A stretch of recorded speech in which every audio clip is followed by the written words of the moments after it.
If Abu Bakr and Umar and Uthman were enemies of Hazrat Ali, would Hazrat Ali have named his own sons after them? کہ دل و مسجد ہیں دونوں گھر خدا کے، مگر فرق ہے اتنا کہ یہ تعمیر ہے تیری اور وہ تعمیر ہے اس کی۔ Islam was born into challenge. ذالک الکتاب لا ریب فیہ، اللہ فرماتے ہیں میں نے قسمیں اٹھا کر کہا کہ یہ کتاب سچی ہے جو تمہاری جھولی میں ہے۔ جو اللہ کا حکم آ جائے تو وہاں ایک مسلمان کا کام یہ ہے کہ بس یہ اللہ کا حکم ہے، میری سمجھ میں آئے یا نہ آئے، ہر حال میں اس کے اوپر عمل کرنے کا پابند ہوں۔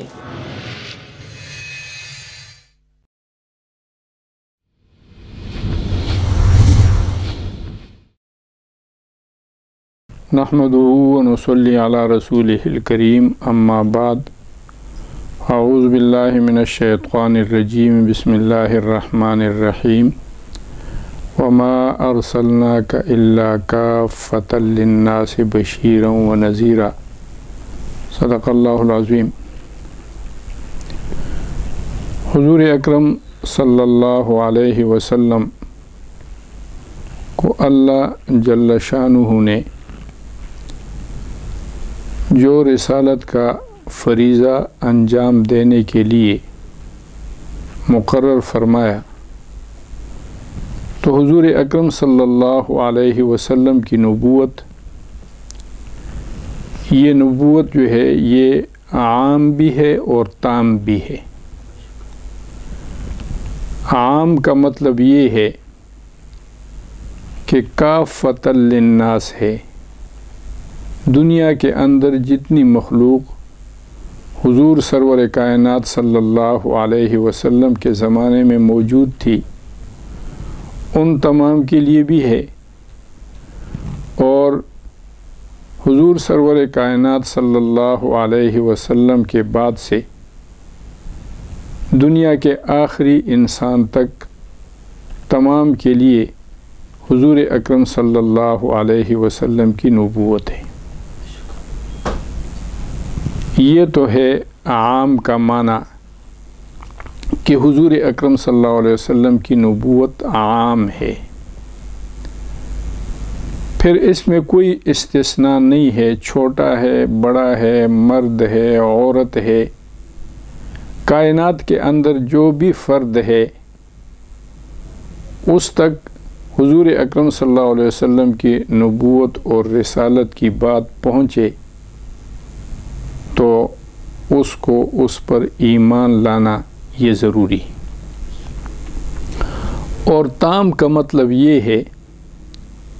کہ حضور اکرم صلی اللہ علیہ وسلم کی نبوت اور آپ کی شریعت یہ مکمل ہے، آپ کے نبوت کے بعد کسی اور نبی کی آنے کی گنجائش نہیں ہے، نہ کوئی نبی آ سکتا ہے، نہ رسول آ سکتا ہے، اور نہ ہی ان کے لیے کوئی جگہ بنتی ہے کہ وہ آئیں اور اس جگہ کو پر کر لیں۔ حضور اکرم صلی اللہ علیہ وسلم کے ایک ارشاد مبارک کا مفہوم ہے کہ میری اور گزشتہ انبیاء کرام علیہم الصلاۃ والسلام کی مثال اس طریقے سے ہے جیسے کہ ایک خوبصورت عمارت جو ہے وہ بنی ہوئی ہو اور اس میں صرف ایک اینٹ کی گنجائش ہو، ایک اینٹ کی جگہ جو ہے وہ اس کے اندر ہو۔ تو فرمایا کہ جب کوئی دیکھنے والا آتا ہے تو وہ دیکھتا ہے کہ بہت ہی خوبصورت عمارت ہے، بہت خوبصورت منزل بنی ہوئی ہے، لیکن ایک اینٹ کی جگہ ہے، خالی ہے۔ وہ تعجب کرتا ہے کہ عمارت بڑی خوبصورت ہے لیکن اینٹ کی جگہ پتہ نہیں کیوں خالی چھوڑی گئی۔ حضور صلی اللہ علیہ وسلم نے فرمایا کہ میں نے آ کے اس عمارت کی اس ایک اینٹ کی جگہ مکمل کر دی، لہٰذا اب جو ہے وہ اس سلسلے کے اندر گنجائش نہیں ہے کہ کوئی اور آئے اور وہ اس میں کچھ کارنامہ دکھا سکے، اس لیے کہ اس میں کچھ اور کام کرنے کی ضرورت اب ہے ہی نہیں۔ اس لیے نبی اکرم صلی اللہ علیہ وسلم کو جو رسالت کا فریضہ اللہ کریم نے دیا تو وہ عام بھی ہے اور تام بھی۔ اب حضور اکرم صلی اللہ علیہ وسلم نے اپنے زندگی مبارک میں اس کی عمومیت پر عمل کیا. آپ نے اپنی دعوت کا انحصار جو ہے وہ صرف قریش یا عرب یا مکہ مکرمہ والے یا مدینہ طیبہ والوں پر نہیں رکھا، بلکہ جہاں تک انسانی وسائل کی رسائی ہو سکتی تھی نبی اکرم صلی اللہ علیہ وسلم نے وہاں تک اپنی آواز اپنے شاگردوں صحابہ کرام رضوان اللہ علیہم اجمعین کے ذریعے بھی اور خط و کتابت کے ذریعے سے بھی آپ نے جو ہے وہ اپنی آواز پہنچائی. اور پھر حجۃ الوداع کے خطبے میں وہاں جتنے صحابہ کرام موجود تھے تو ان سے آپ نے یہ ارشاد فرمایا کہ تم میں جو لوگ یہاں پر موجود ہیں وہ میرے ان احکامات کو ان لوگوں تک پہنچا دیں جو بعد میں آنے والے ہیں یا جو یہاں پر موجود نہیں ہیں، غائب ہیں اس وقت، تو ان تک جو ہے میرے اس احکامات کو، میرے کلام کو پہنچا دیں. حضور اکرم صلی اللہ علیہ وسلم نے اپنی زندگی مبارک میں اپنی دعوت کو عام کرنے کی جو سعی فرمائی ہے تو اس میں ایک مستقل باب آپ کی سیرت طیبہ کا وہ خطوط ہیں جو آپ نے مختلف ممالک کے بادشاہوں کو لکھے. اس میں 2 خط جو ہیں وہ بہت مشہور ہیں. ایک خط آپ نے ایران کے شہنشاہ کسریٰ کو لکھا تھا اور ایک آپ نے جو ہے روم کے بادشاہ ہرقل کو لکھا تھا، اور ایک آپ نے جو ہے وہ مصر کے اسی طریقے سے حبشے کے بادشاہ نجاشی کو، یمن کے بادشاہوں تبعوں کو، ان تمام کو نبی اکرم صلی اللہ علیہ وسلم نے خطوط لکھے. اس میں تفصیلی خط اور اس کا تفصیلی جو ہے وہ سوال و جواب یہ ہرقل کے خط میں جو ہے روم کا جو بادشاہ تھا اس کے خط میں جو ہے وہ ملتا ہے.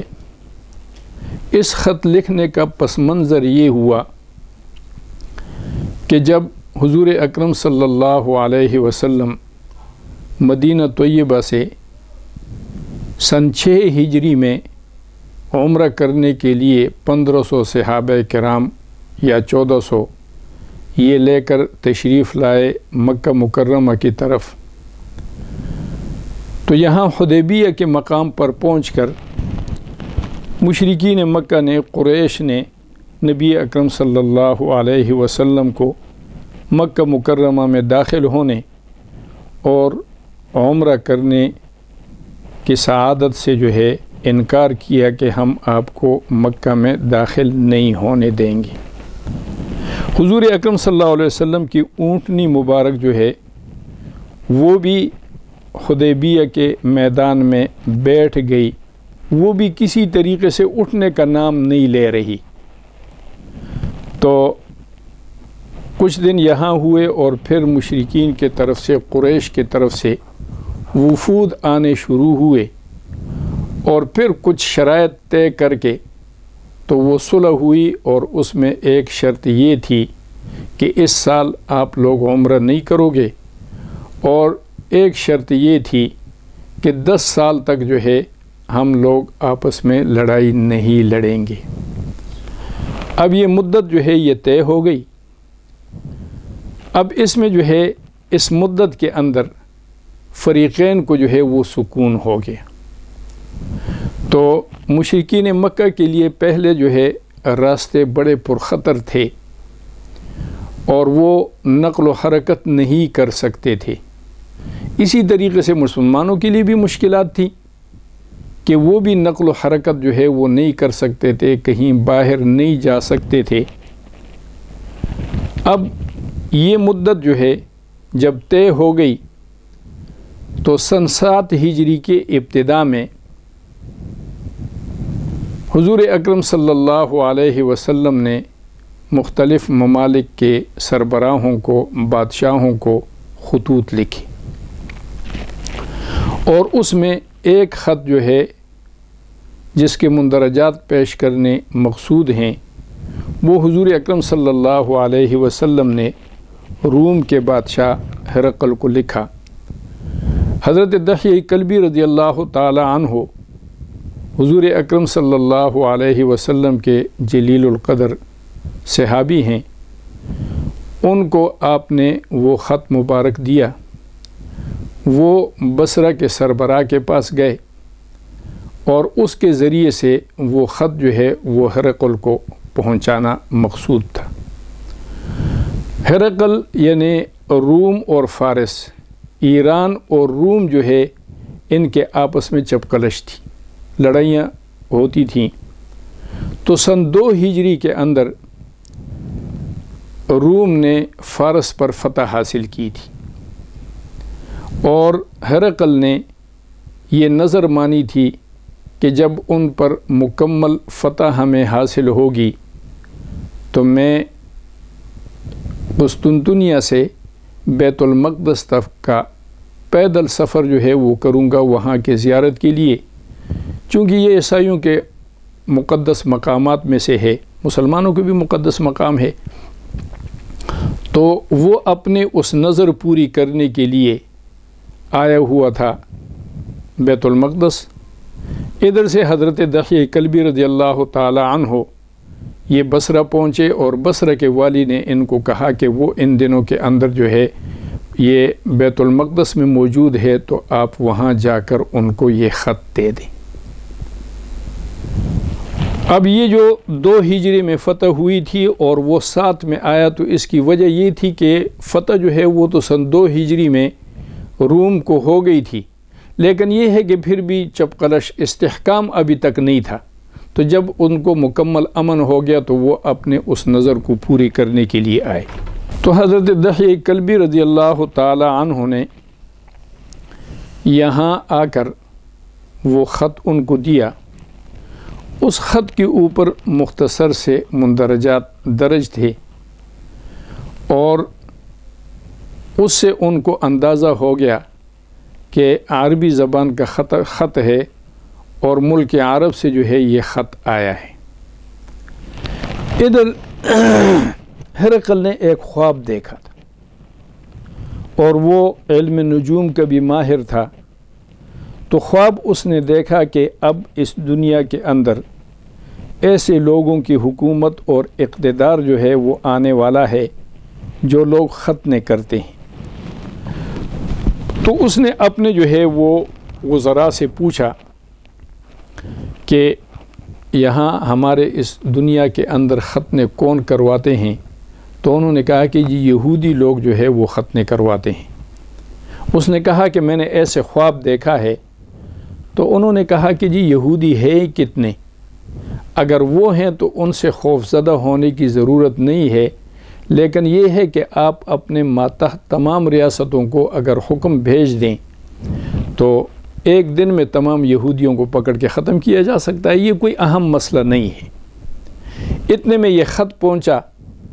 اور جب ان کو اندازہ ہوا کہ یہ عرب سے آیا ہے تو حضرت دحیہ کلبی رضی اللہ تعالی عنہ سے انہوں نے پوچھوایا کہ بھئی آیا ان کے ختنے ہوئے ہیں، اور یا یہ ہے کہ عرب لوگ جو ہے وہ ختنے کرواتے ہیں؟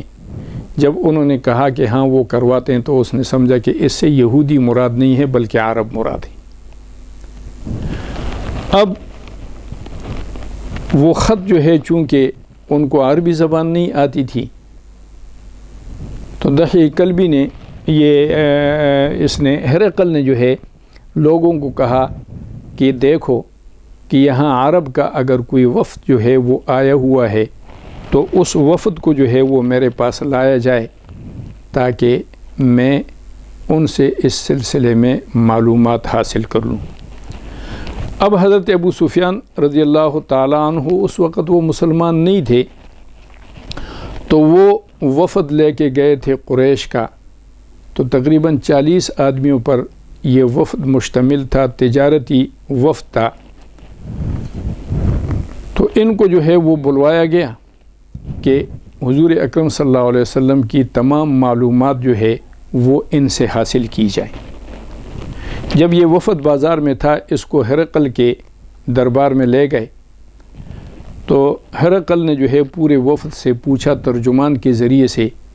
کہ ان سے پوچھو کہ ان میں سب سے قریب آدمی نسب کے اعتبار سے کون ہے، یعنی وہ صاحب جو نبوت کے مدعی ہیں ان کا ان میں جو ہے وہ رشتہ داری کے لحاظ سے قریب ترین آدمی کون ہے۔ تو حضرت ابو سفیان کے علاوہ جو ہے کوئی آدمی حضور اکرم صلی اللہ علیہ وسلم کے ساتھ نسبی قرابت میں زیادہ قریب نہیں تھا۔ تو اس نے جو ہے وہ حضرت ابو سفیان کو آگے جو ہے وہ بٹھایا، اور ان کے جتنے رفقا تھے پورے وفد کے افراد ان کو اس کے پیچھے کھڑا کر دیا، اور ان کو کہا کہ ان کو یہ کہو کہ میں اس آدمی سے اس آدمی کے بارے میں پوچھنا چاہتا ہوں، یعنی ابو سفیان سے نبی اکرم صلی اللہ علیہ وسلم کے بارے میں پوچھنا چاہتا ہوں۔ فَإِن كَذَّبَنِي فَكَذِّبُوهُ، اگر یہ کوئی بات جھوٹی کہے، غلط بات ان کی طرف منسوب کرے، تو تم فوری طور پر اس کی تکذیب کر دینا کہ یہ جھوٹ بول رہا ہے۔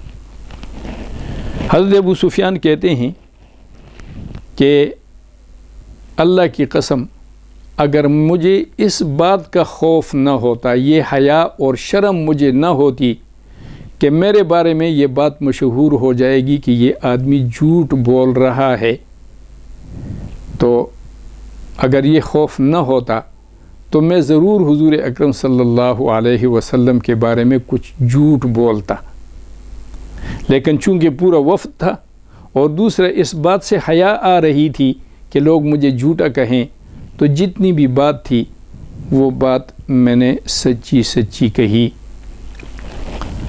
اس میں ایک بات جو ہے انہوں نے یہ پوچھی کہ پہلی بات جو ہرقل نے حضرت ابو سفیان سے پوچھی، وہ پوچھی کیف نسبہ فیکم، کہ جنہوں نے نبوت کا دعویٰ کیا ہے ان کا نسب جو ہے نسبی اعتبار سے وہ کیسے ہیں۔ تو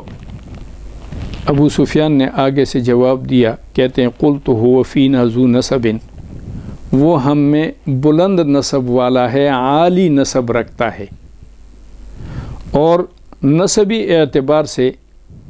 پوری دنیا کے اندر حضور اکرم صلی اللہ علیہ وسلم کے نسب کے ہم پلہ کوئی نسب نہیں ہے۔ حضور اکرم صلی اللہ علیہ وسلم کے ایک ارشاد مبارک کا مفہوم ہے کہ اللہ کریم نے پوری دنیا کے اندر جو ہے وہ عرب کو سب سے زیادہ فضیلت دی، ان کو چنا، پھر عرب میں سے جو ہے وہ بنو کنانہ، پھر ان میں سے جو ہے وہ بنو ہاشم، اور بنو ہاشم میں سے پھر مجھے، یعنی پوری دنیا کے اندر جو ہے فضیلت پہلے عرب کی ہے، پھر حضور صلی اللہ علیہ وسلم کے سلسلے نسب کی، اور اس میں پھر تمام سے سب سے زیادہ جو ہے وہ فضیلت حضور اکرم صلی اللہ علیہ وسلم کی ہے۔ تو کہتے ہیں میں نے اس کا جواب دیا کہ وہ فینا ذو نسب، کہ وہ ہم میں بڑے نسب والے ہیں۔ دوسرا سوال اس نے یہ کیا کہ هل قال هذا القول منکم احد قط قبلہ، کہ یہ جنہوں نے نبوت کا دعویٰ کیا ہے تو تمہارے ہاں، تمہارے ملک کے اندر، تمہارے علاقے کے اندر، تمہارے خاندان کے اندر، تمہارے نسبداروں میں کسی آدمی نے اس قسم کا کوئی دعویٰ اس سے پہلے کیا ہے یا کہ نہیں؟ تو حضرت عیسیٰ علیہ السلام کے بعد ایک تو یہ ہے کہ نبی کوئی نہیں آئے، اور دوسرے یہ ہے کہ کسی آدمی نے یہ دعویٰ جھوٹا بھی نہیں کیا، اور پھر خصوصاً جو ہے وہ اس نسب، ظاہر ہے ایک پاکیزہ نسب ہے، ایک پاکیزہ جو ہے وہ سلسلہ ہے، تو اس میں تو قطعاً کسی نے نہیں کیا۔ تو حضرت ابو سفیان نے جواب دیا، کہتے ہیں کہ میں نے کہا اللہ، ہمارے ہاں ایسا دعویٰ، نبوت کا دعویٰ کسی آدمی نے اس سے پہلے نہیں کیا۔ تیسرا سوال اس نے یہ کیا کہ فَهَلْ كَانَ مِنْ آبَائِهِ مِنْ مَلَكٍ، کیا اس کے آباء و اجداد میں کوئی بادشاہ گزرا ہے کہ اس نے اس علاقے پر، اس قوم پر انہوں نے حکمرانی کی ہو، وہ حکمران رہے ہوں ان کے آباء و اجداد میں سے کوئی؟ تو فرماتے ہیں کہ میں نے جواب دیا قلت لا، کہ ان کے آباء و اجداد میں کوئی بادشاہ، کوئی حکمران جو ہے وہ نہیں رہا۔ اگلا سوال جو ہے انہوں نے یہ کیا فَأَشْرَافُ النَّاسِ يَتَّبِعُونَهُ أَمْ ضُعَفَاؤُهُمْ، کہ اچھا یہ بتاؤ کہ ان کے پیروکار جو ہیں وہ بڑے لوگ ہیں، سردار قسم کے لوگ، مالدار لوگ، اشراف، شرفا جن کو کہا جاتا ہے، کیا اس قسم کے لوگ جو ہے وہ ان کے پیروکار ہیں،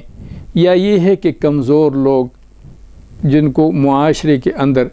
گرا پڑا جو ہے وہ تصور کیا جاتا ہے،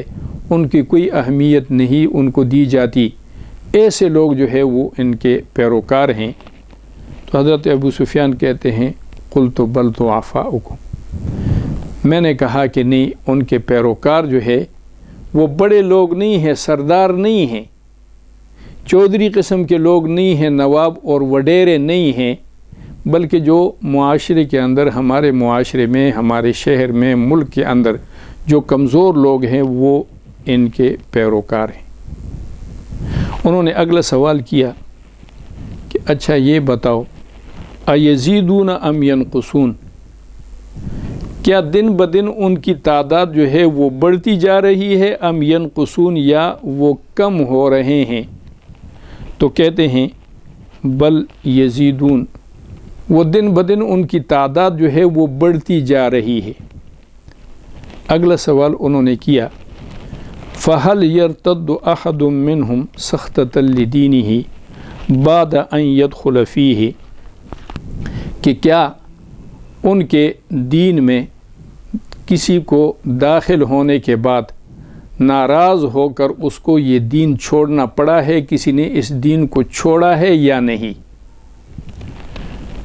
تو کہتے ہیں قلت لا، میں نے کہا کہ جو بھی ایک دفعہ چلا جاتا ہے تو وہ اس دین کو چھوڑتا نہیں ہے، پھر اس سے پھرتا نہیں ہے، مرتد نہیں ہوتا ہے۔ اگلا سوال اس نے یہ کیا کہ فَهَلْ كُنْتُمْ تَتَّهِمُونَهُ بِالْكَذِبِ قَبْلَ أَنْ يَقُولَ مَا قَالَ،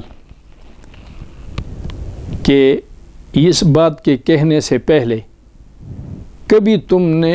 اس کو جھوٹ پر متہم کیا ہے، یعنی انہوں نے کبھی جھوٹ بولا ہو اس بات کہنے سے پہلے، ان کی ماضی کی جو اتنی زندگی ہے کبھی جھوٹ انہوں نے بولا ہے؟ تو کہتے ہیں قلت لا، میں نے کہا کہ نہیں، کبھی انہوں نے جو ہے وہ جھوٹ نہیں بولا ہے۔ اگلا سوال اس نے یہ کیا کہ فَهَلْ يَغْدِرُ، کیا وہ وعدے کی خلاف ورزی کرتا ہے؟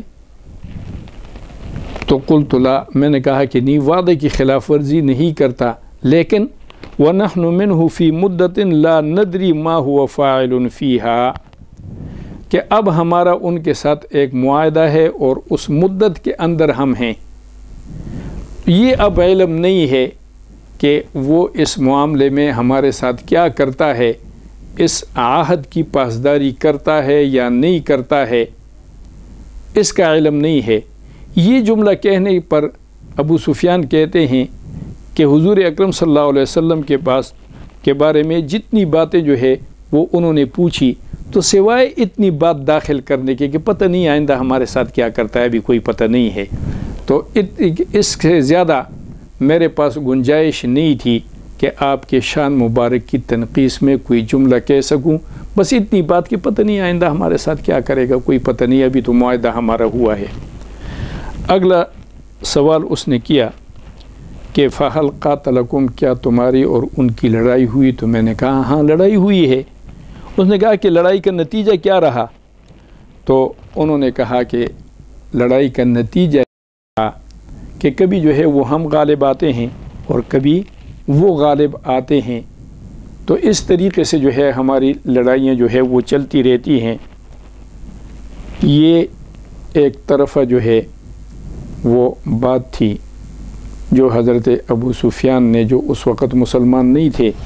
اور مشرکین کی طرف سے وہی اس وقت جو ہے وہ بڑے سردار تھے، انہوں نے